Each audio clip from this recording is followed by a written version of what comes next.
Let's read this question. So this question says the PV diagram of a system undergoing thermodynamic transformation is shown in the figure.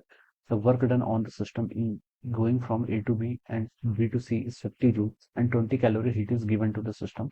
The change in internal energy between A and C. Okay.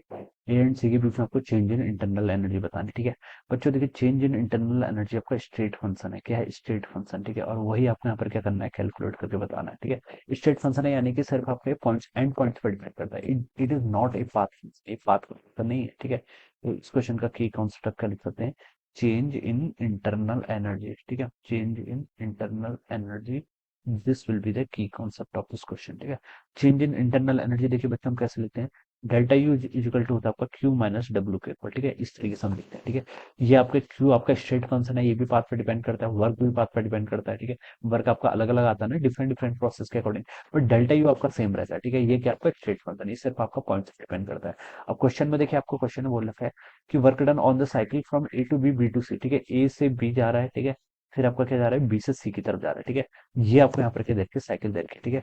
ये cycle देखिए बच्चों कैसे आपके anti clockwise है, ठीक है। तो work done आपका नेगेटिव होगा। और क्वेश्चन बोला गया work done on system, on the system हम यहाँ पर क्या लिखते हैं, नेगेटिव कंसिडर करते हैं। तो वर्क डन तो बच्चा आपका कितना आएगा, -50 जूल के इक्वल आ गया। कितना आ गया आपका, -50 जूल के इक्वल। और बोल रखा है and 20 calorie heat is given to the system, system को हीट दे रहे हैं, देते हैं तो आपका पॉजिटिव आता है, ठीक है। अगर सिस्टम से हीट रिलीज होती है वो आपका नेगेटिव आता है, ठीक है। तो डेल्टा क्यू आप दे रहे हैं तो डेल्टा क्यू लिख लीजिए, या फिर सिंपली देखिए इसको कुछ भी लिख सकते हैं, ठीक है। ऑल एक्सप्रेशन आर करेक्ट, ठीक है। ये दोनों एक्सप्रेशन के आपके करेक्ट हैं, ठीक है।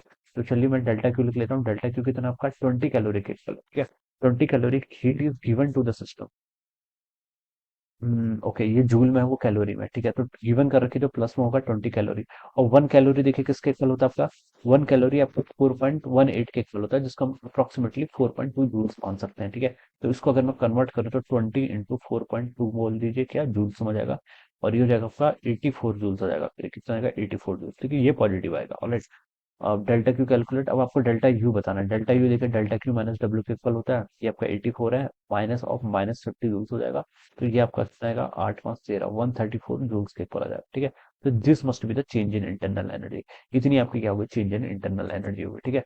तो ये आपकी साइक्लिक प्रोसेस है, तो नेट तो आपका जीरो के इक्वल होना चाहिए, ठीक है। Change in internal energy between A to C बोल रखा है ना उसने, ए से बी से सी जितना होगा प्लस सी टू ए, वो क्या होगा आपका इक्वल होना चाहिए। तो ये आपको 134 जूल के इक्वल आ जाएगा, ठीक है।